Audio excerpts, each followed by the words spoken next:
This week on RSBANDB Update, amid a firestorm of hyperbole around the Ring of Death, we parse out just who benefits from the Ring of Death today and why it's not dead. We also discuss ModJack's drop table livestream regarding bad luck mitigation and answer your questions.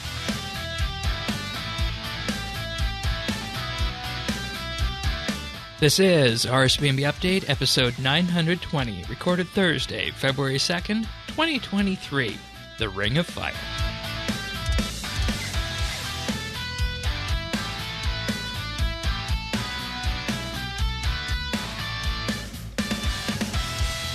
Hello, everybody, and thank you for joining us for another episode of RSBANDB Updates. Just Tanis and myself here in this week, and you might be noticing a common connection between this week and last week. Well, it's live stream week and patch week, which means that Tanis and I typically cover these episodes duo, which is fine this week because ModJack doesn't disappoint in terms of the live streams that he puts out. This one on drop tables. Yeah, I mean, there's a lot of, I guess, juicy stuff here. You know, if you ever wondered why you don't get shit, now you'll have some enlightenment there. And, that's a really simple way of putting it. Yeah, I mean, keep it. It's that RuneScape discussion and straight talk. So, I mean... And that's what we want to bring to the listeners, of course. We're definitely going to do that about one of our patch notes this week. But if you're joining us for the first time, you can find full show notes at update.show. I am in-game at Shane12088. Tanis can be found at Tanis79. And, of course, we also have our Friends Chat, BitsBytes, and the Discord at rsbnb.com/Discord, where you can join us and chat about the update of the week, about the podcast, whatever your heart desires. And I think what the community, or at least the general consensus of what the community thinks they desire this week, is a revamp again of the Ring of Death, and that's our first patch note this week.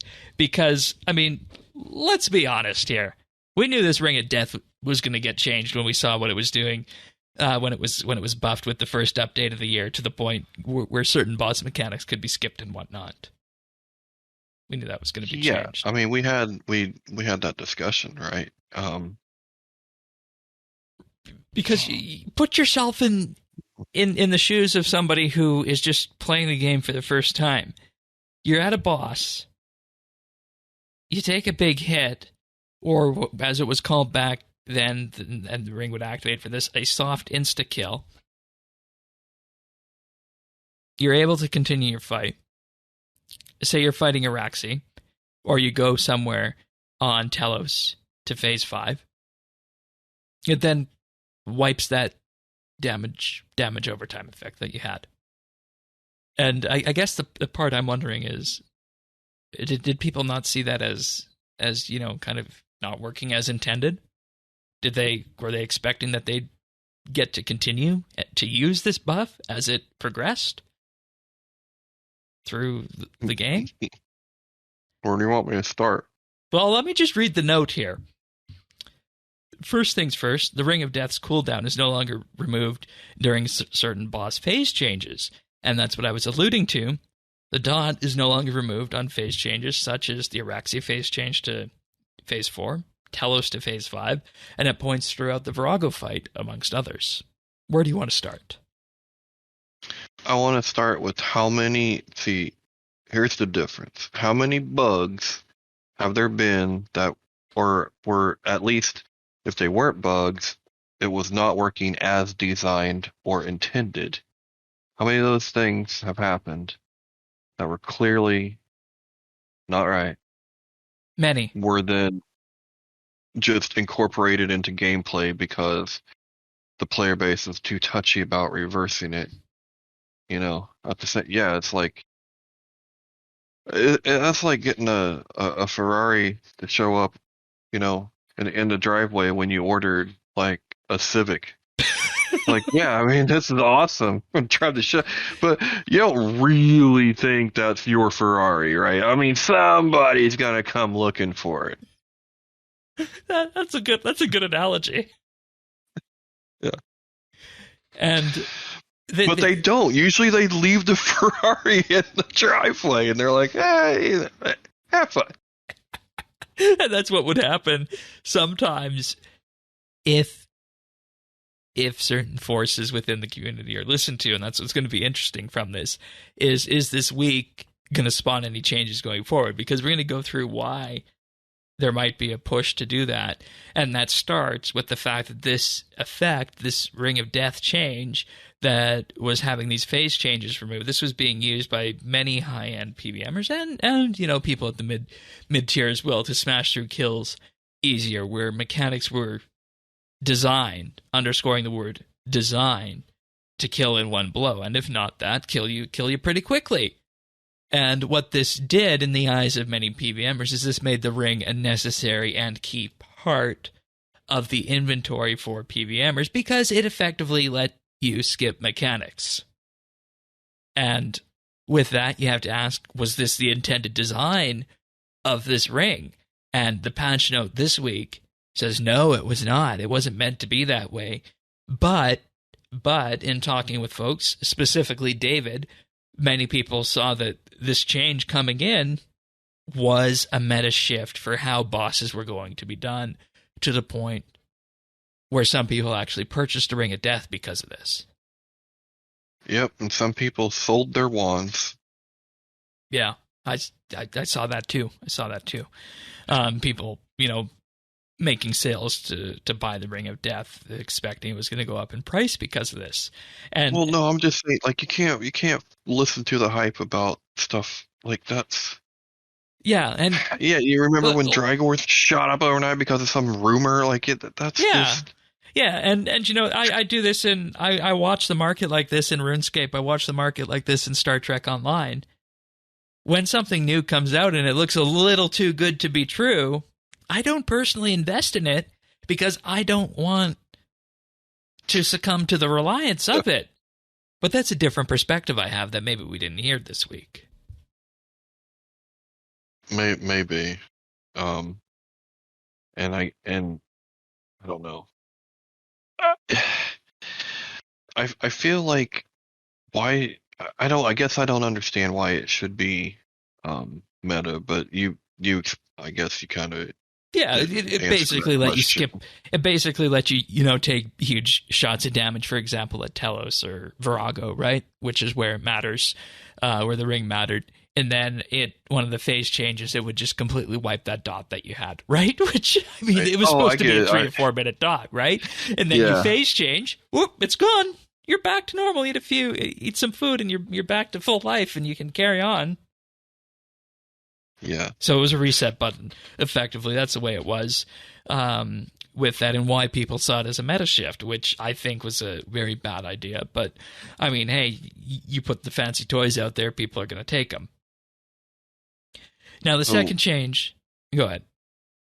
Well, I'm just wondering, like, if the same people that don't want this to change, if they would be the same people, or what the cross section would be, are always annoyed and mad about power creep. That's a good question.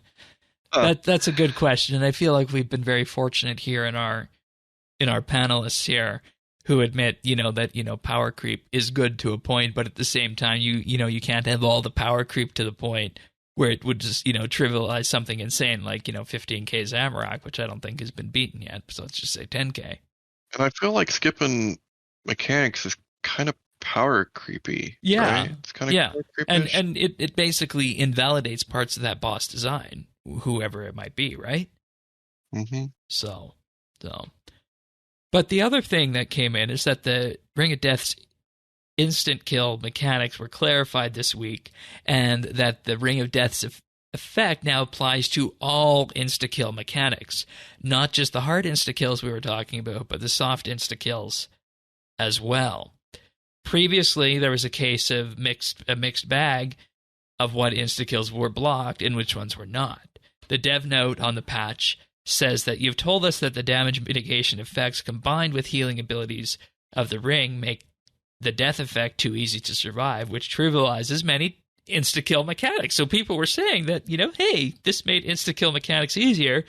So now they slapped it onto all insta-kill mechanics. So as a result of this, full insta-kills are where no signs of Ring of Death will be allowed, which will display the skull with the instant kill text. And examples of this include Solak Phase 4, Yakimaru at the Sand, and when your CPR doesn't res you in time on the beach, and what's known as the Zuck Pizza phase at the very end of the boss fight, where if you don't deal enough damage and press the button in time, you're insta-killed. Then we have soft insta-kills, where signs and the Ring of Death are allowed. This will display the skull without the text, and examples of this include Raksha Phase 4, Solak Phase 2, Telos Phase 4, and Phase 5. So what this means with this is that the Ring of Death will activate here. And of course it also activates whenever a high amount of damage comes in and you're dealt a lot of damage, but it technically is not an insta-kill.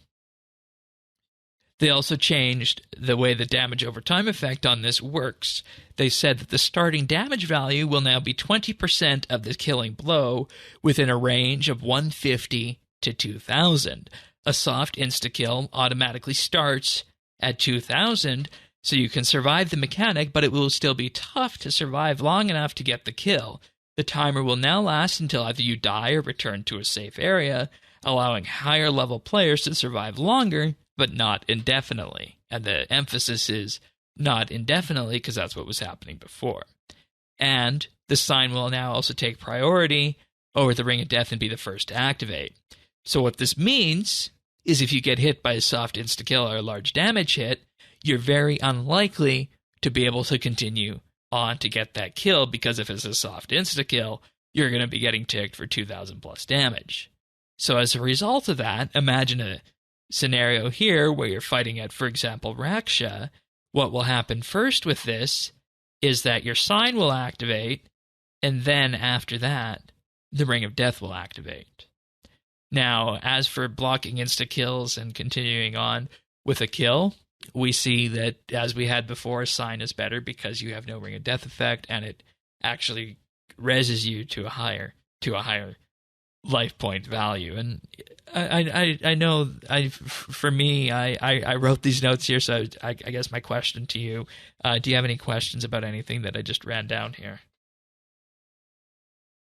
I almost wonder why it's such a big deal. Like, I feel like the whole death cost thing makes this... It makes this irrelevant. Yes. It really does, because like you're not saving the kill, and right? So all those changes are so you're not going to save the kill. And that's the perspective that nobody latched onto this week because of the hyperbole that we saw. The collective opinion of the quote-unquote PVM community, in particular the people at the high end, is that the ring is now useless because they were using it before to skip parts of boss fights. So therefore it's useless to them. And in many's eyes, including David's, this is one of the biggest nerfs seen to an RS3 item. Now, this is what the sensationalism and the hyperbole of the internet got us today. Now we go to your point. Where does the Ring of Death actually shine? Because I actually see a use for it. And I think some other people do as well. But of course, as we mentioned, the sensationalism and hyperbole took the cake. So where does the current Ring of Death shine, I think, is the next question that we need to ask on this. What do you think? And then I'll tell you my opinion on this. It's probably, if anything, is just a lot more situational and I would say mid. Yeah. Looking at kind of mid-tier. Things that don't necessarily have insta-kill mechanics, but somewhere I don't know. But somewhere that you're learning a boss. And that's a perspective that I think more people need to have when they're looking at these changes. Because what you said is exactly the same perspective that Taxi brought when I brought these Ring of Death changes to him this week. Exactly the same thing you said. I don't know if you read down the notes on this, but that's pretty much what worked their way into here. As a No, result it was of just, yeah, no, See, it kind of felt just, like that, right? yeah. And the question shouldn't be, it's a nerf, but now it's useless. The question should be, how does the Ring of Death compare to where it was a month ago before the death cost changes? Because you were also onto something where the changes to the death costs trivialize what the Ring of Death was actually used for before. And what? Yeah, see, that's what's hard about like, is it like a hard nerf? I guess, but it's only a hard nerf to something that's only been around for a couple weeks, right? And for something that's being used in a small amount of cases compared to where the majority of the population who owns a Ring of Death is going to use it. Right. Because previously, it allowed you to keep your Beast of Burden, it cheapened your death to being a portion of a Onyx, and it also gave you some minor adrenaline on killing blows, which, boo-hoo, that's not too much. In terms of the adrenaline, but the main reason people used it was to cheapen your death costs, right? But that's not a factor anymore. So with those changes, it was clear that the Ring of Death was designed to fit more in towards the learning, as you mentioned, mid-tier, low-tier PVM environment, the beginner tier. It does the exact same thing, but now if you're, like you said, if you're running a Ring of Death and you die to a hit that's, not one of these huge insta-kills that people were trying to use, if you're, a couple hits away or a few seconds away from killing a boss, you're probably going to be able to get that kill. But if not, you're allowed to see what happened, and then you can teleport out, wipe the effect, and come back. That was the other thing. It saves you a trip to Death's office. Yeah, that was the other thing I wanted to. I was going to say, like, it gives you a chance to see kind of what's coming up. I mean, I know in the age of YouTube that's weird to say and stuff, but sometimes I feel like, especially on a boss level, you kind of got to be in there doing it. Yeah. Like, you can watch a lot of videos, but it's not the same as like when you're actually trying to do it and you're rattled. Yeah, exactly. And because it evens out that damage, it gives you, I don't know, it feels like it gives you a chance to see more.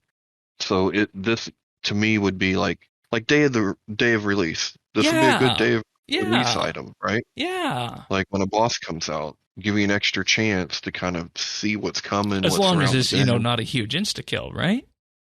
Right. Yeah. And, if I ever go back to Raksha, which, I might, if I, get into that level of PVM again, I can see myself opening up with a Ring of Death. Yeah, and just to have, because that's one of the bosses that gave me the most trouble due to the rhythmic nature of it. Let's just say, and on the whole, deaths are worth so much less now that there's less of a need to have the Ring of Death as a whole. And what that means, people might not like to hear it, the value of the Ring of Death goes down. The essential function of it at its core didn't get any worse. It just becomes, like you said, like Maxie mentioned, more situational for people learning boss mechanics. And that should have been the true story of the Ring of Death this week. Not that, this ring is now 100% useless, or this is the biggest nerf in RuneScape history, so to speak, I think. Granted, yes, if you were using it in that application for it, then it was a big nerf like that. But at the same time, we go back to where this whole thing started. Does it really make sense that you should be able to skip boss mechanics with an item? I don't think so. Yeah, no. And that's what this boils down to. And I'd be interested to hear from our community. What do you guys think about this? Do you agree with us? Or do you agree with, the wider consensus of the PVM hive mind? No, this is when your parent puts their foot down and they mean it this time. Yeah. And I'm actually thankful in a way that this was the Ring of Death and not something else. Because I think the Ring of Death still on its own is a very high level item, a very niche item that the majority of the community doesn't have. And I'm glad that it was limited to something like this in scope compared to something that affected the entire game, that affected the entire skill, that affected an entire skill training method, so to speak. Because when an argument one way or another on matters like this is taken out of context and there's a narrative that forms around it, specifically on the side of hyperbole, like we saw with this, and what the consensus of the community said on this, that's dangerous for the game. Yeah, and I can't and help and, but and I'm going to say this. I'm going to say all this. true. I'm going to say this. This is like modern COVID vaccine denialism. That's what this reminds me of. Mm-hmm. It's a good comparison. So, I mean, Ferraris and COVID vaccines, you take your pick, right? That's right. So Yeah. I hope we cleared some of that out, but I'm keeping my Ring of Death, and if I ever go back and do some bossing, I'll probably put it on. And I mean, hell, I'd probably even bring it if I went to go do a hard mode Carapac again, given the way this works here. So, Hey, if you think about it this way, the Ring of Death should have never even had this place in our minds or in right. You're right. You're right. Because the death it system it was a thing that if you were going to die, it was a crutch that you would always swap to. Yeah. And I know that because in the 100+ raid kills I've done, they've all been with groups, and the thing I always brought there was my Ring of Death, because you don't trust a team of 10 people unless you know them all, right? But you catch my drift on that. So that's such a good comparison there on that. All right, we're done for this week. See you next week, everyone. That's your That's right. That's your RuneScape explainer in context. No, we have more patch notes this week. Noted molten glass can now be used to craft teleport spheres in Oldak's teleportation library. Yeah. And then that's some old content. I know, but you know what the interesting part about this is? I know many people who swear by that as a teleportation method to get to the Cave Goblin City. But it's also very useful for clue scroll people. I was going to ask, is there a clue involved because here? Because there are clues there. Yeah. Okay. Yeah. I knew there had to be something. Okay. It's a clue. There are clues there. So that's neat. Also, the aura interface will no longer show auras you don't own in the list of favorites. That's nice. Yeah. Very good. Very important. Very important. All right. And that hurt coming back to the main game. Oh, not having all our auras, right? Oh. That hurt. I actually put that in my fresh start survey as one of the things that I most enjoyed was having access to all the auras. Wasn't that fun? Oh. Would you go back? Would you do it again? Oh, yeah. I feel like I have unfinished business with archaeology, and I'd do that this time. Just do that. Yeah, I would probably just, now that I got to do that, I would go back and just do one and get some smoke. Yeah. Right? Yeah. Different. I'd have different goals this time because I've decided that my inverted farming cape, 120 farming cape, is going to become my 200 mil cape. Nice.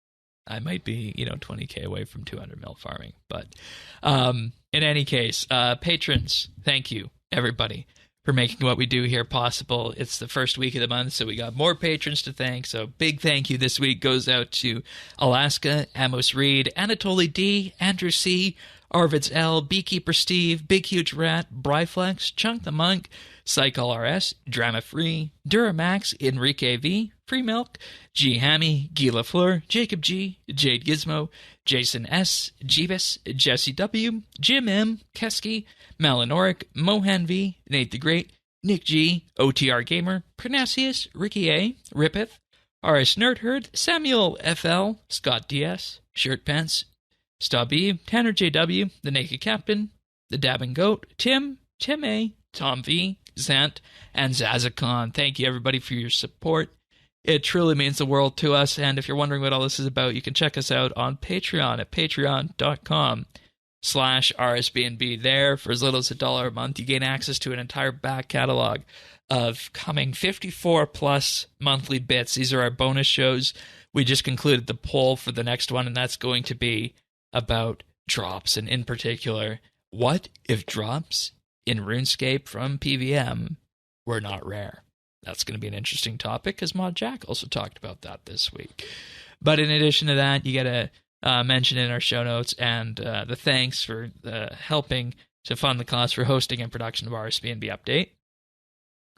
For $3 a month, you'll receive a special VIP rank in Discord, including chat channel access and a mention on the podcast at the start of the month, in addition to everything else. And I should mention that we have, in the back catalog of monthly bits, we have things on Altscape, we have things on skill tier lists, we have holiday events, we have legacy combat, so many interesting little things around the periphery of RS that just make for nice 1 hour combined discussions. But nonetheless, you can also give for the insider tier, which is $5 a month. You'll receive a shout out on the podcast each and every week and gain exclusive access to the outtakes we use to make the clip show at the end of the year. So with that being said, a big, huge thank you to all of our Patreon supporters, and we'll be recording next week our monthly bit on what a RuneScape without rare drops would look like. And with that, I think we can move on to Mod Jack's live stream right now, because his topic this week was drop tables. And I need to say that we didn't plan for this to be happening like this. His live stream was announced after we announced the drop tables bit, so it's going to be interesting to kind of compare notes about what we discussed and what he discussed here on this. But do you have any thoughts opening up here? Like I said, I think this is going to be interesting, to the folks out there. My experience with drop tables is just, it's always bad. So, just got bad luck. But you know what? I luckily, we will talk about luck mitigation, right? So yeah, that could be somewhere that we go. But he wanted to make it clear that he was going to be talking a lot about the random rare drops and not the common drops that you get. And in particular, the rare drops being the hard to get valuable items that you're actually going out there to kill the boss for. So these are things like your Bow of the Last Guardian components, your Fractured Staff components, and so on and so forth. Then we took a bit of a detour on this live stream to Drygores, because in particular, Drygores are more common than anything else inside Tier 90, which I think we all agree is nice, having a nice, easy, accessible to get, cheap Tier 90 melee weapon, where it's not, hundreds of mil, I think. I think that's good, in all honesty. I prefer that. I do too. And the discussion came up that, well, yes, that's good. It makes Drygores more accessible, but it hurts the value of the Calphite King. Which kind of makes sense that people don't go there and farm it as a result. I mean, I'm not going to argue with the logic of it, but this is where... it's fine logic. Right, but this is also where I tuned out. Because I'm like... Because I feel like, okay, you're both right, and I don't know how to fix it, and so it's just you know what I mean? Yeah. I can't... You don't want to invest the time into something that's hypothetical at this point. Well, I just don't know how... I would love to actually get a drop maybe once in a while, but I mean, using the Calcite King as an example, well, if you drop it, if it's too common, then it devalues the boss. I don't. Right, and see, that's the thing they get to later is that the bosses are balanced for people who play the game, 4 to 5 hours a day or more. Yeah. Which, I mean, I don't know about you, and I'm sure there's some people in our listening community who would happily sit and kill a boss for that amount of time a day. But I feel like we're starting to represent the side of the community that says, we really don't want to invest that much time into killing bosses. Yes, PVM is fun and all, but if we're only going to do it an hour a day, we get nothing from it, right? Yeah, exactly. And I think that's what needs to be addressed, and we'll see if we get there by the end or we get there on the monthly bit with that. So, and you always have to know that Mod Jack has the opinion about him with this, that if there's something that needs to be said, you're going to hear it, but you might not like it, kind of thing. And I have a feeling that this entire discussion about the boss should remain relevant as something that comes back to that is so important that he came back to it at the end and took the entire live stream to kind of unwrap. But it's kind of hard to see that just because of how the live stream went. But effectively, content is designed, and if some of it's designed where some or all of it is untradeable, then a different vision of the game. It's a different vision of the game than players being able to go out there and buy the rewards elsewhere. And that's the idea behind this, is that if you don't have the time to, put in and grind for it yourself, well, you can just go buy it. But you and I, we have the same problem, like for the last year and a half or so, that we can't just, scrounge up easily multiple bills to go buy our fractured staff. It's not that simple. Mm-hmm. It's not that simple. Exactly. Yeah. And I feel like you need to have an understanding of that and an understanding of where people are coming from on this. But it got even more interesting as we progress through this, but we'll get there. Drops have to be fairly rare to maintain the value of a boss. That's being put out there as a bedrock principle. And the rarities of these drops is good for a game where if the rarity is too rare for you, you have an option of buying them. But then we come back to the problem that you and I just illustrated. Yeah. And then he also said there's no bad outcome to adding bad luck mitigation, but it's not seen as the highest priority issue. They have started work on a technical underpinning for this. The problem is that drop tables are inconsistently made, and that's why bad luck mitigation can't be added in one push to the entire game. Which makes sense, given 20 plus years of content, bosses made by different devs and different ways of, calculating what are the chances of getting something at each boss. I can see that. Yeah, a little bit of this, a little bit of that. Yeah. And the definition for bad luck mitigation is the following. The longer you go without getting a drop means you are more likely to get that drop. Which makes sense, I think. I think we can all agree on that. Yeah, and if that needs to be in every Master Quest Cape lore drop. If it's not in every one of them, it should be in every one of them. Yeah, I honestly don't know offhand which ones have it and which ones don't, but I know some of them are pretty up there. Yeah. Now, people were clamoring for bad luck mitigation for in the live stream on this, right? And the issue is that bad luck mitigation only solves one subset of a problem, and that's dry streaks. Which is where Mod Jack starts to divert a bit from the community, and this stream gets interesting. Because it solves the dry streaks, but what that means is that kills are made profitable on that dry streak through common drops. In that bosses are kept profitable through their common drops as a response to these dry streaks. Hmm. Now you're starting to see where the problem with the economy comes in terms of just, buffing everything by a factor of 10.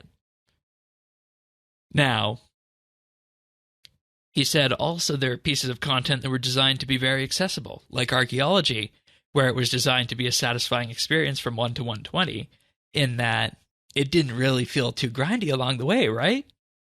Because of the way it was designed. But he said there are other pieces of content that are an inaccessible challenge, and he highlighted in particular the point of Iron Man. And this was an interesting diversion here, because what it means is that the specific problem that was painted here was that people are upset or bothered by dry streaks and want bad luck mitigation because they're facing a specific problem of piecing collection logs together, with that being a long and random process. And with this entire idea feels contradictory to Mod Jack as a result of the distinction between something being accessible and something being an inaccessible challenge. The drop logs were meant to be a challenge. And in his view, that's the problem with PVM drops right now. And why people want bad luck mitigation is it's to get their collection logs complete. I mean, if that's what he says, then I guess I'll believe it. That seems weird to me. I don't really feel like I trust people when they say I think they want money. I mean, yeah, of course. And you want money. And I mean, let's be 100% honest here. Do the players think that that's why they are upset with going dry on these bosses? Or are they just, going for the items? And that's not something you can just ask anybody, because they're going to... There's too many biases involved here, from, the prestige around the achievement, the money, like you mentioned, and so on and so forth. So it's hard to get a straight answer on that. Yeah. Now, he says that if the specific problem is bad luck mitigation that's needed to complete the drop log, then that is a problem for a very small subset of players who want something that's inaccessible, who want it to be. And those same people also want it to be exclusive and inaccessible, which is the contradiction. Mm-hmm.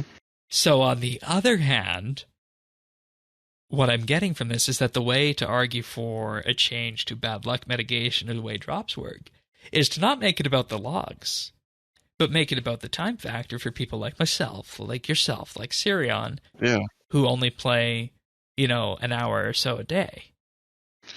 Because the problem with the time thing is, see, this is where we run into this other freaking monster conundrum. Like it's like a classic horror movie. You go one direction, there's Freddy. You run the other way, there's Jason. Because now we're talking about the economy, and why I can't just work up a couple bill to buy it. Well, I mean, if that's the way they want it to be, let's put money-making methods in for skilling and less intensive combat. Make Slayer make multiple mils per hour, right? Right, but that's not the way it works. No, that's not the way it works. And if that's the problem, if people are fine with it, if it's only an issue of drop logs, and then other people just want to be able to make the money elsewhere, tend to the economy, make sure we're not running away with too much inflation. I know that's a touchy subject.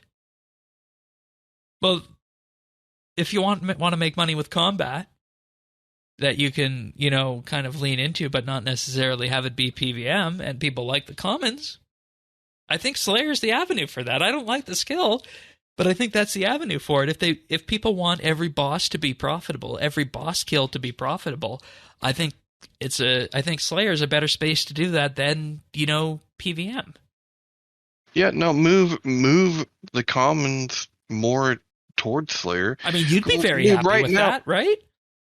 Well, I would, because right now the whole BS that we always heard was risk reward boss.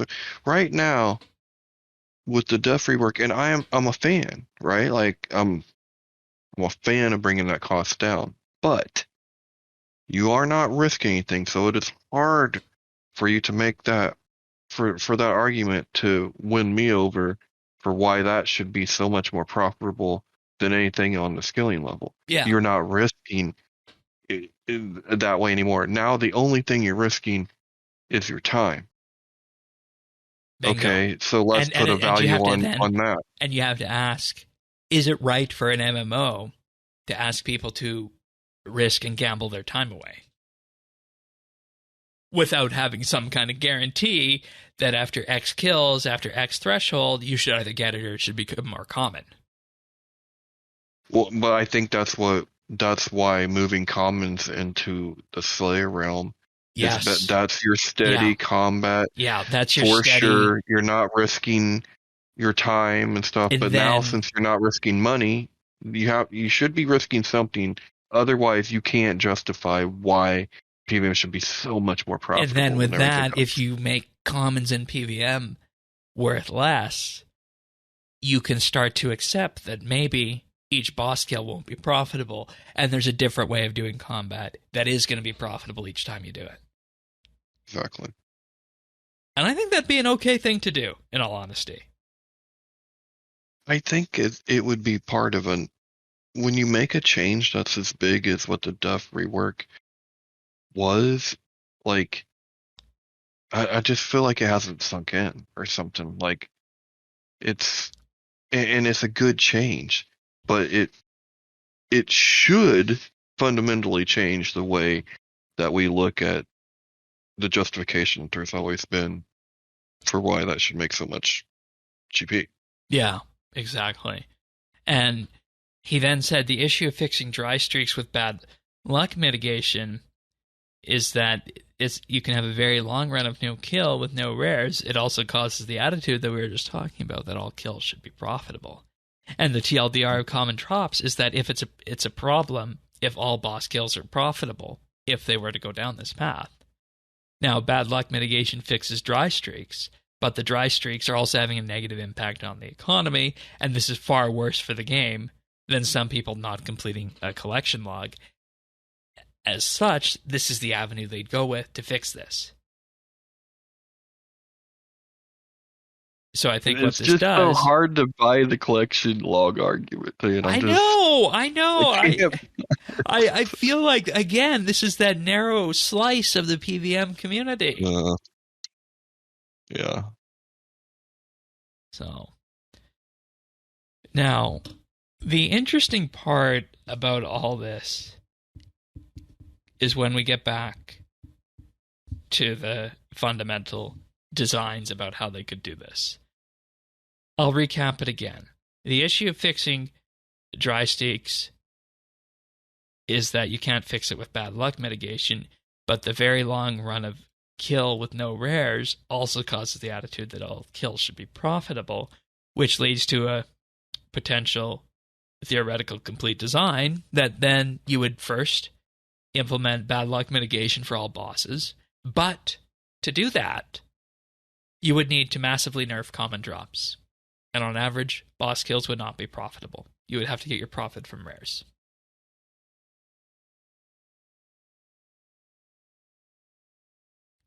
And the question is, would the community accept that? I think based on what we saw this week, the answer would be no. And you saw how much noise was made when they removed herbs from the drop tables back in November. Mm-hmm. Imagine doing wholesale changes that made commons even less valuable. Yeah, which is why I don't believe the drop log excuse. If that is the case, then this would be a perfectly fine solution. But I bet you it wouldn't be. You're right. I bet you they will. How? And it's like you always say, people have to take their medicine, and would they want to take this medicine? Yeah, I doubt it. I highly doubt it.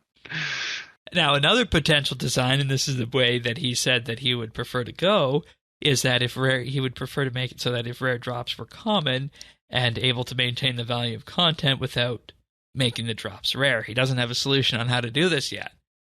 Then, if the drop rate was 1 in 100 or 1 in 10, there'd be no need for bad luck mitigation, and at the same time, there'd be no need for excessive commons. Could you imagine having your fractured staff pieces being, at worst, 1 in 100? That'd be pretty neat. Or less, 1 in 10. And he said his preference is to fix the rare drop issue, thus removing the need for bad luck mitigation. It fixes the problem and makes the game healthier at the end. I got a solution for it, but ain't nobody gonna like it. What's that? You just make it untradeable and cut it up into pieces. Lots and lots of pieces. And then you get pieces for each kill you do. Yep. And then you get it over time. The trade-off, you get to have, you can make it yourself, you get it. You have just sell it. You have just described, I think, on the periphery, one of the drop methods in ESO.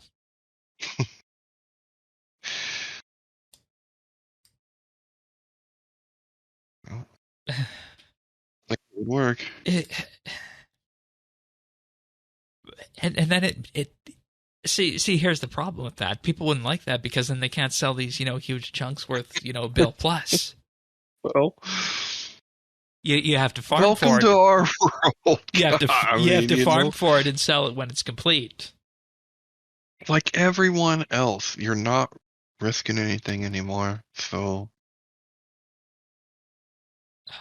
cool. And folks, I just want to say this is the jumping off point of where we're going to do our monthly bit next week, because before this Mod Jack live stream, this was actually one of the things we wanted to discuss in that monthly bit. What if we made RuneScape drops hugely common to the point that they were at the thresholds that Mod Jack described here? And my eyebrow actually perked up here with this, because I was like, oh, we're actually planning on discussing that next week on the monthly bit. What if, drop rates were, at worst 1 in 100, but around 1 in 10 on average? Mm-hmm. Well, how would we do that? And we're actually going to have a look into that on the next monthly bit and talk about our views of how you could do that in the game economy. So stay tuned for that if you're a Patreon subscriber. If you're not, end of next week, that'll be available for $1 a month. So I'm looking forward to discussing this one. And like I mentioned, we had planned to do this way before Mod Jack mentioned he was doing a live stream on this. So it just kind of worked time-wise. And that's kind of also why we delayed until next week to do it, because we heard last week that this was going to be the live stream this week. So we wanted to hear what he had to say on the matter here. So then we took a detour to mining and smithing, Tanis, your favorites. Mm-hmm. In particular, with Masterwork armor, and that it was pitched as a way for people who didn't want to grind to be able to get the armor, and that they could just go buy Masterwork off the exchange, right? And for people wanting the grind to be able to create the armor, but it didn't actually work out because many players actually found it to be a satisfying grind, myself included on that. And I don't think that's why it didn't work out. I think it didn't work out because people don't use melee. If they are using melee, they use Masterwork. Yeah. So and to be fair, melee didn't become a viable endgame PVM combat style until I want to say 2021, but really this year with investments and other changes that came in with it. So that was being the shackle around the ankle, so to speak, of melee at the time. Obviously, yeah, now it's a viable strategy. It's the king of Switchscape at the very end. But, even with Masterwork, I'll say that I always recommended Masterwork to people who wanted Slayer armor, right? Because it doesn't degrade on Slayer task. Yeah. So, hey, and if you're upset about a Ring of Death, get you some Masterwork. What do you mean by that? It spreads out that damage. Oh yeah, right. Does it? Does the Ring of Death? I mean on bleeds, but oh, Remember, like I how the wonder master. about that. Does the masterwork effect split out the Ring of Death dot? That'd be interesting to test. That I don't know, but like it's similar. You know, I mean, how it reduces. And he said this was a bigger failure design-wise with mining and smithing than stone spirits were in his view. What? Yeah. But masterwork wasn't you. No. He did admit that masterwork is in a good spot and it was liked. It just wasn't wasn't used in the way it was intended. Huh. But in any case, this harkens back to the idea that RuneScape is a unique game where there's no limits on how many times a boss can be killed. And if you can kill Zamorak 10 times an hour, that's a different set of balancing than being able to visit a boss between once a day and once a week, for example. And with this creates that huge gulf for people who play 70 hours a week and one who plays for 5 hours a week, which he said is very low for a game like RuneScape, and even lower for someone who plays 1 hour a week. Mm-hmm. Now, if the drop rate is to be balanced towards a moderately hardcore player, then the extremely hardcore players will destroy the value of that item in the game. And this is the problem that needs to be solved. And, get ready for this, bad luck mitigation does not fix this problem. No, and you know what does? Like, we have a solution to this problem. Ironically, most of the frickin' drops are untradeable, so go figure. What's the solution? Well, think about your raids, right? Right. You can only loot that. There's a limit on what you can loot. Once every 2 days, yeah. Uh-huh. Yeah. Oh, so you're saying make it like... You can do it, yeah, do it as many times as you want. You can do it all day long. Doesn't matter, but you just don't get the loot from it. Mm-hmm. And then that splits the boss way. Are you doing it for fun and prestige, or are you doing it for money? And I feel like there are solutions out there and now. maybe you're right. Maybe raids is the template to use, because anybody who's done a ton of raids will know that raids is very consistent, specifically when it comes to codices and cranking out pieces of armor after you've completed the entire Octo set. Maybe you're right. Maybe that's the way to go. Who would have thought? And then he said, what if your first X kills per day were more efficient? And this was the idea with Raptor's Rampage, but it exactly didn't work out because a lot of people didn't feel it because you kind of just went in and fizzled away. So it highlights that the goal is to have no lockouts, all tradable gear, and work with extremely hardcore players. And the question is, how can drop rates be fixed under this set of constraints? And there is no answer for that presently. I feel like this is okay. And you ever had any work that's done? The thing, and that's the thing. I just want to tell you this: all your fixes focused around a potential lockout and making them untradeable in terms of splitting them into little pieces. But go ahead. Yeah. You ever had any work done around the house, Shane? Yeah. You know what the golden rule is? Measure twice, cut once. Oh, that's one golden rule. But okay. I guess when dealing with a contractor specifically. Yeah, multiple quotes. Well, there are three things to choose from. You can have it good, you can have it cheap, or you can have it fast. But you can only have two of those three things. Yeah. It can be good and cheap, but it ain't gonna be fast. Right? Like, you can only have two. And we're always trying, You're always trying to hit all the constraints, yeah. Yeah. But you can only have two. Like, it's kind of the way it is. You're right. And I think it comes down to just RuneScape being so fundamentally different than every other game out there. Yeah. I mean, I'm a fan of the way the Stowe reputation system works, in that initially there's this huge upfront time investment that you have to do dailies for, what is it, 40 days, I think it is, to complete a reputation system, right? Mm-hmm. But after that, after you complete it on one character, that time goes down in half. And, you're not going to, top the DPS leaderboards, but you can kit out a ship with gear from the reputation systems and be very, very efficient with that. And there's no RNG involved. It's just a time commitment, right? It's good and cheap, but it ain't fast. Right, and same thing with ESO. Yeah. Good and cheap, but it's not fast.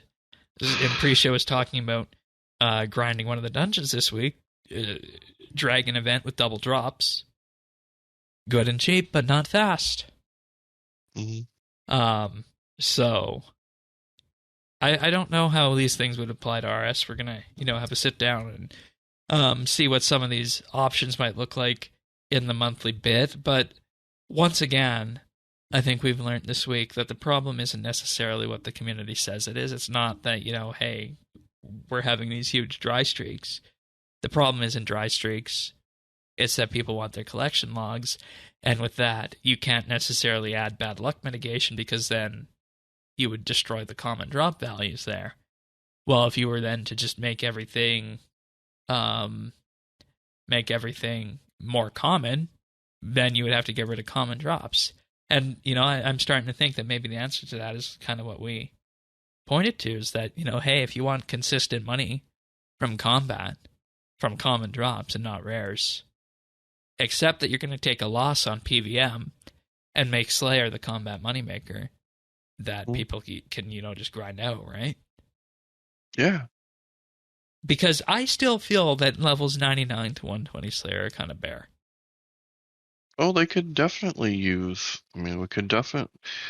That's the thing. Like, you can do so much in the Slayer space, in this kind of laid back combat way. This. That's it. This accessible combat way. And you know what it is? What I think my problem is with Slayer after doing PVM is that so many of the creatures out there are not interesting.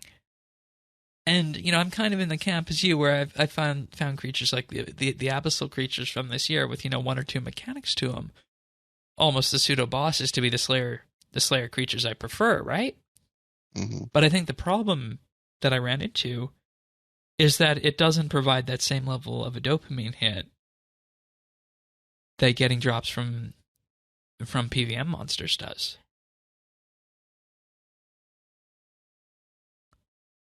I think that's my problem with Slayer now that I think about it. After having done PVM. Makes sense. Yeah, I'd be for a solution that did something like that, but I don't know. And, I hope the community takes note of this live stream, because it's once again showing that, there could be a solution to the problems being presented, but there needs to be an actual design undertaken to see what the problem actually is, not just what the community says it is, and then from there kind of expand outward on the subject matter. So that was Mod Jack's live stream this week. I don't think I have anything else from it. Are you good to move on to our listener questions that are back this week? Okay. Yeah, I can't wait.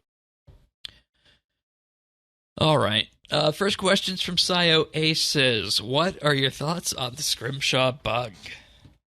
All right, this is a fun one. So some background information about this. There was a bug that was involving Scrimshaws that was exploited through the Scrimshaw's divide mechanic. Because remember, a while back, they put in a feature where you could combine Scrimshaws up to 24 hours, right? Mm-hmm. But with that, you can also divide them out. So, put simply, a Scrimshaw could be combined and then divided into hour-long Scrimshaws. But your character, and this is the bug, would have then maintained the value storing that you were on a 24-hour Scrimshaw. So you could equip the hour-long Scrimshaw, and it would come off as a 24-hour Scrimshaw. And with this led to massive amounts of Scrimshaws being converted to GP by way of Clan Wars. Now, the bug was fixed and later publicized to tens of thousands of views on YouTube about a week and a bit later. The bug was apparently first found around Christmas and was exploited around the 20th or so of January.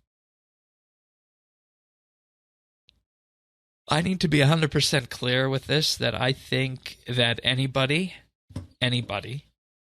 showing off a bug before it's patched or after it's patched is doing a disservice to the community. I think the best course of action, rather than publicizing these things, is to just have them reported and have them patched away. And I wish this would be the case. I wish that everybody in the community would not publicize them, tens of thousands of views on YouTube, because that just creates so many looky-loos, who are going to go out there and say, oh, maybe I can, find the next bug and be a part of it. That's point number one. I don't think publicizing these things is good. Two, I sure as heck hope the people who exploited this got banned. Permanent banned. Not just, 14-day vacation with no wealth removal, as we have seen before happen in many cases. Yeah. I feel like you need to throw the book at them. When it comes to the video, this case was actually after it was patched, after right? it was patched. So after it was patched. To me, to me, it doesn't bother me as bad. much, but I still don't like yeah. it. I still don't like it. I mean, I get it, and I've always drawn that line on, before or after it was fixed. So for me, I'm fine with the video because it was afterwards. But permanent bans. I mean, what else can you say? And it seems like it should be pretty easy to figure out, right? Like, you had to be at Clan Wars to do this. Yeah, and to be fair, that is how I make money from raids with extra pieces of armor, is that I'll just take the armor to raids and have myself killed with it, and it's free money. So it's a common thing to do, but there were masses of people doing this. Trillions of GP apparently. So that's a big concern, and I guess the question that follows from this, I wonder, and we'll never know the answer to this because of game integrity. I wonder if Jagex has a system to monitor how many items are coming into game of this. There just shouldn't be a huge uptick in the number of Scrimshaws coming in, right? Right. I mean, can we get some civil asset forfeiture? I mean, if we don't, we're going to end up paying another goddamn tax because someone exploited a bug in Clan Wars, right? Yeah, well, and that's what I say. I mean, I hope all the GP and whatnot has been removed on this. Yeah. I mean, you got to have, and if you don't, then we got bigger problems. But once again, game integrity, we really can't get an answer on that. So. I mean, I just have to think that it's. Oh yeah, I mean, case. I hope that's happening, but we have no evidence to say whether or not it does. So that's mainly what the point I'm leaning on. With that, and I mean, when it comes to the actual bug itself, I don't think we can blame Jagex on this, just because it's such a weird edge case. So I'm not going to blame them on this one, but it wouldn't be RuneScape without one of these things happening every so often, I'll say. Yeah. So that's true. Next up, from Sunset Fish, are there any RuneScape YouTubers that you watch or you used to watch? I'm a big fan of Skychi Way, or I was a big fan of Skychi way back in the day. Should we tell them the truth about podcasters and YouTubers? Or I don't know if you watch any. Some. Which ones? Well, I really only watch for Quest, and so I watch, like, I'm sick of it. Little Dog. Okay. Yeah, both of them for Quest guides. That's it. Fair enough.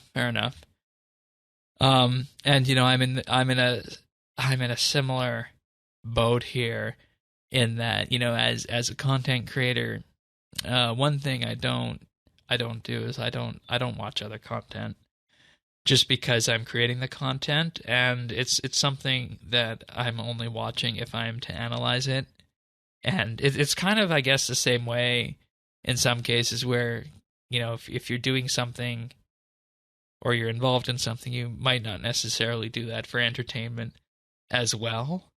One of the video roots, I will say one, and just to answer the question, not dawdle around the issue. One of the video series I did used to watch back in the day before it stopped was the Modly patch notes each week, and when he was doing those on his own. But in general, I don't watch RuneScape YouTubers or other content creators, mainly because we create so much of it that I just tend to keep to, I'll say, first party sources, I'll say, on RuneScape stuff, and I also feel it prevents me from becoming biased as well. Yeah, which I feel is very important for us.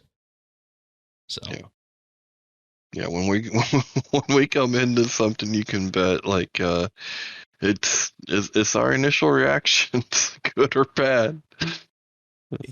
Yeah, and I mean, like as an example, this week I did sample a bit of what was going on Reddit. I did sample some of the videos on here just to kind of get a feel of where the community was at on the Ring of Death issue.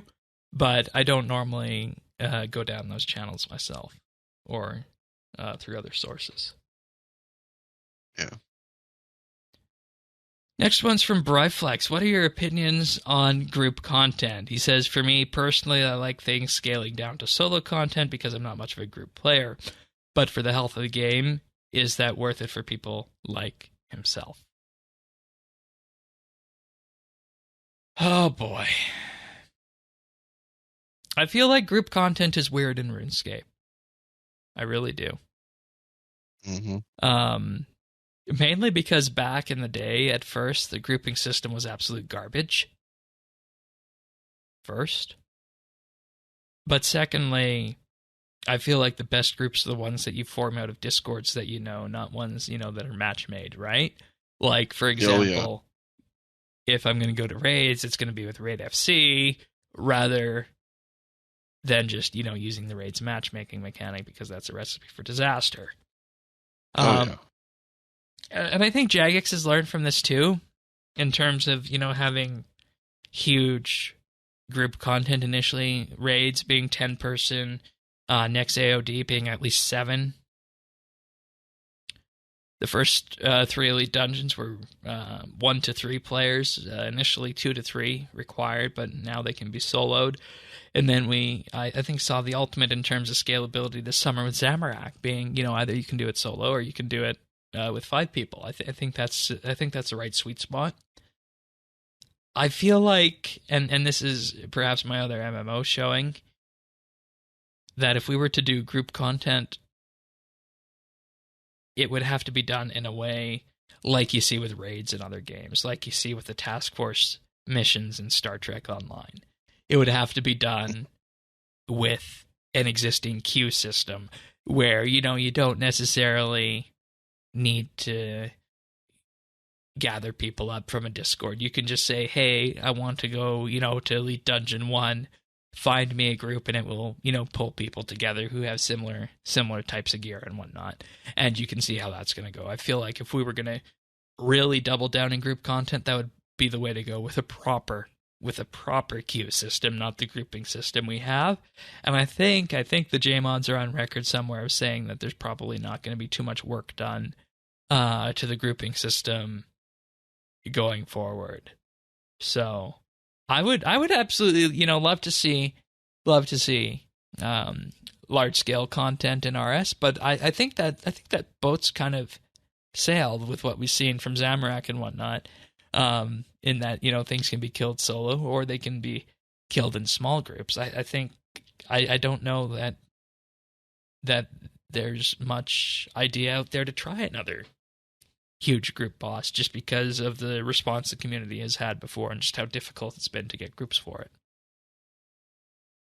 So, I personally have no problems with group content, but I think we're in the wrong game to have that happen. Yeah, it's like, so it's the kind of double edge of a MMO, right? Like, you want the experience of the, I guess, markets and people doing stuff, but you don't actually want to deal with them. So, much like life, right? Like, you don't actually want to have to deal with the strangers. And the meme about RuneScape being a single player game, right? Right. I am all for solo and soloable content. I think everything should be that first, right? With options to play together. But everything should start soloable. Uh, if there is somewhere where I think it would be fun or interesting, I do think Group Iron Man would be cool. I really do, I mean, especially going through Old Fresh School Start. Like, has had huge success with that. yeah, I really think I mean, what if, in Fresh Start or the next Fresh Start, you get a couple buddies together. This is your group. Now you're figuring out who's doing what. Oh, so you're saying take group content and scale it up to the entire game? Yeah. Okay. Yeah, I could see that. I could see that working.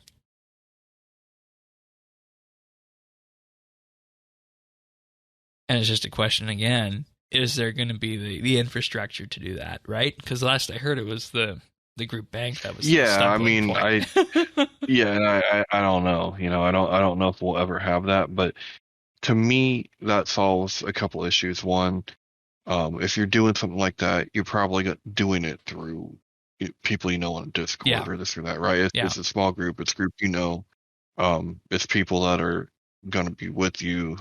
They're more ride or die than going into a queue like that. I don't think RuneScape works well. Yeah, and to be fair, the value that has fostered for me and my other MMOs at this point, being Stowe and ESO, is that my DPS characters are set up in such a way that they're able to carry if need be. Right. And that's just kind of the idea I've undertaken, because I think we can all agree there's nothing worse than having a group content fail if somebody's not pulling their weight. Hate to say that, but that's the way it is. Which is just why it just sucks. It just sucks all around. It sucks to be that person. It sucks to be everyone else. Like it. Yeah. Yeah. I'm with the listener here on this. Yeah, and I mean, with that, it really raises a question about the identity of RuneScape. Is the community, is Jagex, and those are two separate questions, are both those groups okay with the game not having group content? Or is somebody out there going to take a risk and start adding some of this kind of content, group content, and experimenting? I hope they're okay with it, because I don't want play dates, Jagex. Can you please not arrange play dates with other people's parents and friends, please? I don't want to. And I think just based on how well Zamorak went this summer, I think that's going to be the template that's taken. Yeah, I hope so. And I hate to say that, because I feel like the more and more content we see that's deemed successful by the community and by Jagex, and when those two things mesh and intersect, I feel like what's happening is that we cut off potential avenues for RuneScape growth, right? If it's good? Sure, but imagine somebody comes in from a different MMO, wants group content. You have effectively just said, yeah, we really don't support that kind of group content. So for anybody else who is looking for group play, RuneScape is no-go.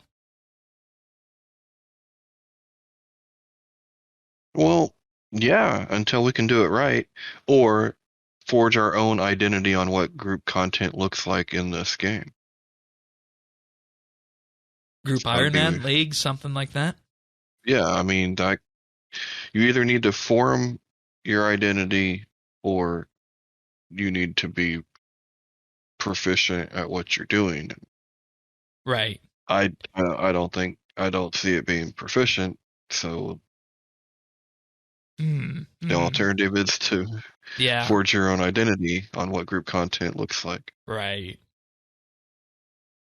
And I mean, that might not be the worst idea either, because RuneScape has made its history, made its past by being that niche game that does everything differently. So yeah. I think we'll leave that one there and let that one fester for a bit, and we'll see if we get any kind of group content at all this year on the PVM side. And the next question is also about PVM from Cecil. What's the opinion of PVM on the mobile client? Is there anything like an average kill time list of sorts? Is it too hard for people? Or is mobile only for the purpose of AFKing activities while you watch Netflix or something else? Cecil says, for one, they have a very strong opinion that RS Mobile can do so much more, and there's even the content to back it up. But why people still shy away from mobile is an interesting topic that would be interesting to discuss one day. There is no average kill time list of sorts for most bosses. The only ones we have published is the Zamorak kill times. You're more of a mobile RuneScape player than I am, so how do you feel about combat and PVM on it? Believe it or not, so I wouldn't say that I have done any bossing or anything, but I have done some combat. Now, right now, the only thing for me that I'm missing is I wish I could see health bar bigger. Like, I wish it was bigger, better. But I honestly prefer combat on mobile. It's a lot easier for me to move around. I'm using either Revolution ++ or I think at the beginning of Fresh Start I was Legacy, but with the Revo, I don't know, it's a lot easier for me to move and to avoid. Way easier than it is on the desktop. So yeah, I don't mind combat on mobile, but like I said, never done PVM, just done a lot Slayer. And that was interesting to me when you said that, and that it kind of clicked, and that's that you have the Revolution action bar on mobile, so that one's always going to be cycling through, right? Mm-hmm. But you also have easy access in the form of what's almost like a game controller for the thumb buttons to access 5 different abilities in addition to the ones that are being continually revoked by the client. And I think what this comes down to isn't necessarily a mobile issue, but a desktop issue, that on the desktop client, we're not onboarded as well into Revolution as we are on the mobile client. And you said it right here. You haven't done much on the PVM side, but we have seen, various kills done at bosses to, and not just at the lowest in rage levels, but at high in rage as well. So it definitely can be done. But you mentioned Slayer in particular, and you found it easier. So that's very interesting, I think. And I think what it comes down to at the end of the day is just that onboarding and the fact that mobile's Evolution of Combat Revolution interface is actually designed with a modern perspective in mind, and it's not grafted on over time as we saw 10 plus years ago when the EOC first came out. So I think PVM on the mobile client is doable, and I think that if you are proficient and you have a good enough Revolution action bar, you should probably have no problem with doing that. You raise an interesting point about that. And are these like fairly lean back Slayer tasks like Abbey Demons, or have you done some of the more lean forward ones as well, Um, like your Hydrix dragons and such. yeah, so I've done both. They like I said, I like it. I probably prefer it on mobile. I just feel like I can get around easier. And I think this might come back to, once again, that fear of expectations, in that people might not do combat on mobile just because of there's a stigma on it that how the heck are you gonna kill a boss on mobile or do a Slayer task. Well, then give it a shot. I mean, yeah, it you ain't got gonna to give it cost much. you got to give it a shot and see what happens. And as long as I mean, it's not gonna cost much now. no, and I think as long as you have a good Revolution action bar set up, you'll be fine. Oh yeah, yeah. I mean, there's no. I don't know. It's worth a try. I don't think it's bad. Like I actually like it. And I bet that's a perspective listeners weren't expecting to hear, in all honesty. Probably not. Because it's a very interesting one. And I think this is an area that maybe warrants more discussion on this going forward, in that, what can you do on PVM mobile? Or PVM. What kind of PVM can you do on mobile when you are a normal RuneScape player and not someone of Lucario caliber, right? Because I think that's what everybody's mind comes to when we look at these sorts of things. Yeah, that's probably the other thing. Like, I don't know how good or how switching would be or this or that. I mean, that could be, it could be trash for all I know. I don't, but as for just doing your abilities and moving around and doing combat, it's I like it. Yeah, because just thinking too, a basic and even normal mode care pack rotation on this. You need freedom. You need devotion. You need a surge. You need prayer swap. You need food. You need Sarah brew. And with that, you need to be able to brew eat sometimes in time, and it can be a sailfish and a brew, or it can be a brew and a jellyfish. But you get the idea of what I'm going for on this, is that you need to be able to do that combo eat as well as swap prayers and everything like that. So you got me interested now. I might actually have a look at this. Yeah, well, and given where we're at, the way that you plan it out to be with what you put on the little thumb things that pop up. Yeah, that's going to be. I'm telling you, it makes it easier. I know, and I'd imagine that's going to come down entirely to you on there, like personal preference, right? I would think so. I mean, I like it because, like, when you're talking about, like, eating like that, you'd have one on each side and just pa, just like a quick. I don't know. Like I said, I'm a fan. Yeah, and this goes to a wider discussion too of making PVM more accessible, I think, right? Yeah. Imagine if you were to make RuneScape PVM accessible enough that you'd be able to play it on an Xbox controller.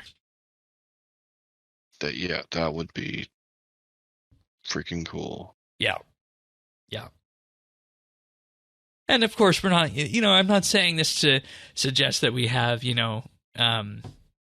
non-grid based movements and we go to something like a traditional MMO model on that. I'm not trying to say that to advocate for that. All I'm trying to say is that on an Xbox controller, you're limited to a much smaller set of buttons than you are even on a gaming mouse. Yeah. And, I think I have 8 or 9 buttons bound on my mouse for RuneScape PVM, so you can see where that kind of lands on this, right? Yeah, for sure. So it's a question of just being able to fit that into it, and I might see where this lands. So thank you, Cecil, for this questions. Hopefully you guys enjoyed the return here of questions at RSBANDB Update. We used to do these each and every week, but content has taken on a life of its own in terms of discussion. So as a result, we kind of put questions on the back burner. But it's good to have questions back. We're going to talk about what we've been up to right now, and you reminded me right before the show began that our January event just ended, and that's the Frank Free Death event. Or Frank's Free Chest, rather. Mm-hmm. Mm-hmm. And how'd this go for you? Well, they say you get what you pay for. So remind me of the three pillars of home improvement again. It can be free and cheap, cheap, fast, or good. Okay, so this was cheap and good, or cheap and fast. Yeah, it wasn't. It was not. No, it was not. It was not good. I didn't get nothing. You want to talk about some bad luck mitigation? Give it to me on something like this, because what was your chest worth? It was 6.5, but I think that was mostly in charms. Okay, mine was 6.3. Yeah. I saw some 3-mil chests in Clan Quest. Yeah. I got 50 red charms, 15 wicked teleports, a life refresh, 50 were galley seeds, 25 toad flax seeds, mahogany planks, 250 of them, 1,000 pure essence, a green Uncharted Isle map, 300 impious ashes, 500 raw beef, catalytic rune things, and 25 dragon bones.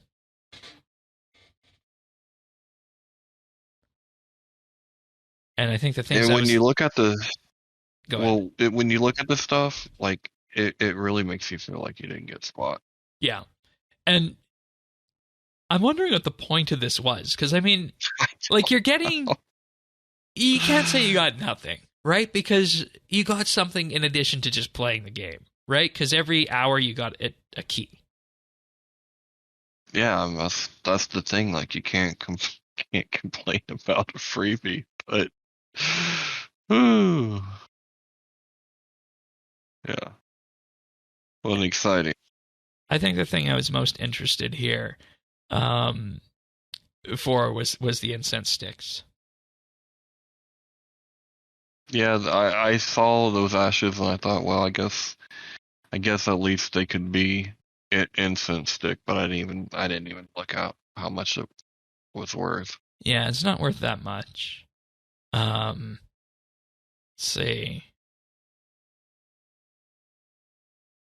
The Ranner incense sticks provide a prayer bonus, so I don't know. Yeah. You're right. But the Willow ones, on the other hand, yeah, okay, that's the one I was thinking of. Impious Willow incense sticks. You combine this with Spirit Weed, you get Spirit Weed incense sticks, which provide a 10% increased familiar special attack recovery rate, which is another one of the PVM tools that they use. So the Impious Ashes do have a use for those. I will say that much. That's why I was most excited about those. I sold the dragon bone or the dinosaur bones. I banked the herb stuff, and I'll use the rest over time. That's what it comes down to. The beef will feed farm animals.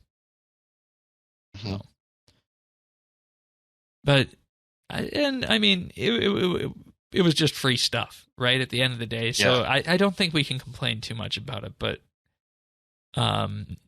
what we're saying is none of us got the red map. So. Yeah, that's the thing. Like, I can't complain about it, but it's like, damn it, I would love to get one good thing from one of these events one time. And I am still waiting. Did we ever figure out what they said the point of this was? No. No. Okay. That's interesting. I feel like the point of it could be to see, how many... with this, how the economy would do with more of these items added if they were to, dare I say, buff common drops, because that's what these items feel like from common drop tables. So. I mean, I guess, like, I wouldn't even get this stuff doing Slayer, but... Oh, okay, fair. Well, aside from Frank's Free Chest, what have you been up to this week? Still working on that 120 or 120 eventually. working on 120 smithing on the main, and then had to renew some membership with the Fresh Start. Ooh, that's continuing. Neat. Yeah, that's continuing. Set him up with in his pyramid, his Slayer dungeon. And, Of course you are. Yeah. And then just working on some combats with him. All right, fair enough. As for me, I resumed doing dailies in terms of my rune shop runs, my sandstone. I did a dinosaur run, and I am now 20k away from 200 mil farming. Damn. And, I've been delaying it, and I've been delaying it. And Sirion said, well, if you're delaying it, that means you're done anyways. Whereas if you get 200 mil, you can continue activate the XP tracker and still have fun with it. So why are you waiting? So I'm just waiting to decide what day I'm going to get that on. But 200 mil is going to happen at some point sooner rather than later. Now I have come to accept that. I like the logic. Yeah, and I've decided that my 200 mil cape is going to be my inverted cape from Fresh Start. Nice. So just a reminder out there to everybody that you have until February 6th, which is Monday, at reset, to transfer any tokens over from Fresh Start that you want or you want to sell. Then they become untradeable. But aside from that, the old school adventure continues. Did a bunch of quests, including Druidic Ritual, Waterfall, Fishing Contest, Imp Catcher. And the idea behind this also did the Waterfall quest, which rockets you right up all the way to level 30 attack and strength, which is a huge, huge help in that combat system, which going back that far, I'm really glad that we have the combat system we do. And I'm saying, sure, EOC, but also legacy mode. I'll take legacy mode over what we have at old school. I do prefer the modern combat system and user interface. I do have to say that. Those have been the biggest teething pains this week, that it took me about 5 minutes to remember on old school about how to auto cast a magic spell. Oh yeah, I guess because that's in the attack menu, and you can't just do it from the spell menu. So yeah. But the plan, continuing on that, is to eventually level magic up, because that unlocks teleports. There's no lodestones over there. Mm. And then after that, start with farming, of course, too. Mm-hmm. So, and with that, doing quests along the way. It's just, so interesting having, once again, I'll say it, the fresh look on the game, knowing what quests you can do, and that, all these old quests like Druidic Ritual and Witch's House and whatnot offer these huge amounts of quest points, that your quest points really, really just start to stack up near the end of it. So I think that's a very interesting point of discussion, just how old school lands and all the quests associated with it and whatnot. So I'm enjoying it, and we will, I think, around the middle of the month, be doing something old school related, because we're pushing 10 years since they first pulled the idea of bringing back a 2007 version of the game. Crazy. Yeah. It's half as old as RuneScape. Oh my god, and it's got more than half the player base too. Yeah, talking about splitting the player base. Oh boy, that's how you split a game right there. Hey, we didn't split. We're multiplying. Yeah, that's one way of looking at it. Yeah. All right, let's do some achievements of the week. All right. Well, let's start off here with the 31st and Arcane with 120 mining. have Donna with 120 invention, also on the 31st. We have Fire Afrit with 120 attack on the 31st. And then going to the 30th, we have Turd Sniffer with 99 summoning and Worst Tasker with 99 fishing. Alrighty then, continuing on the 29th, we have Pony Picker with 120 crafting, Worst Tasker with 99 divination, Arendelle 20 with 120 attack on the 28th, Fire Frit with 120 divination, Keski Rocks got 99 magic on the 28th, Terry Dax got 99 summoning, and Netherios got 99 summoning as well on the 27th. Alright, and with that we head on into Pick of the Week, and my Pick of the Week this week is a YouTube video. You guys might remember Adam Savage back from the Mythbusters era, in that he went through his show at the time, and now he's off doing his own things with that. And one of the videos that's on his channel, Adam Savage's Tested, is a close look up at the original USS Enterprise filming model, which is now held at the Smithsonian in the United States. I don't know if a lot of people knew that was there, but it is. It is. They acquired it, and back in the day when they first got it, it had lots of damage on it, and it went through a massive restoration project too. And they want this because it's such a piece of history and pop culture to be something that's displayed. It's also, of course, the show has inspired so many people to go into the sciences, into space, and fly into space on space shuttles and to the space station and whatnot, that they feel it's an integral part.